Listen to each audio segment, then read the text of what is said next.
Hello, magandang araw sa ating lahat mga bro, mga kabadis, Matiits, Luzon, Visayas, Mindanao. Mapagpalang araw sa ating lahat, Matiits. Ito, Matiits, ay meron akong napalabas na bato dito kung saan ay dito mismo sa pinaka-sentro na palabas namin itong bato na ito, Matiits, na ito ay hugis puso na bato ito, Matiits. Sumisimbolo ito ng wealth deposit kung saan mapapansin nyo ito yung pinaka-aro niya, nakapointing dito mismo sa gitna kung saan ito, Matiits, ay katapat yung aming sign marker na malaking bato dyan sa taas, yung dalawang bato na hugis puso. Meron siyang indication portal at ichi, one dot, ibig sabihin one deposit, yung kanyang coordinate yung naka-wall na bato, at yung dalawang arrowhead na nakapoint dito sa mismong binabakbak namin, Matiits, ay ito na yung solid cover na kanilang ginawa na man-made cover, Matiits, kung saan ito ay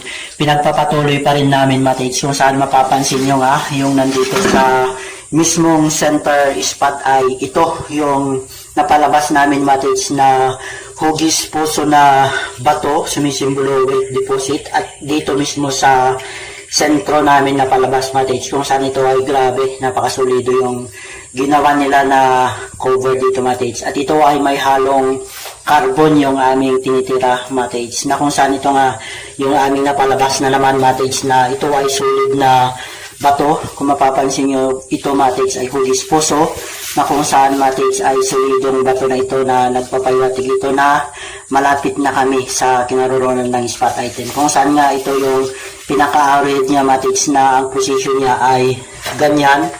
Kaya yung arrowhead niya na ito, Matiits, ay naka-pointing down, kung saan ito ay may sukat siya na 3 inches, Matiits, equivalent sa 3 feet or 3 meters pa ang aming kukunin na lalim, Matiits. Hopefully, sana ito, Matiits, ay mapagtagumpayan namin, dahil ito na ang sumisimbolo na solid na bato na ito na linagay nila na HTM, na ito ay may lalim na kami na 29 feet, Matiits. Ito yung napalabas namin na hugis puso na bato na ito. More power to all, Katiits.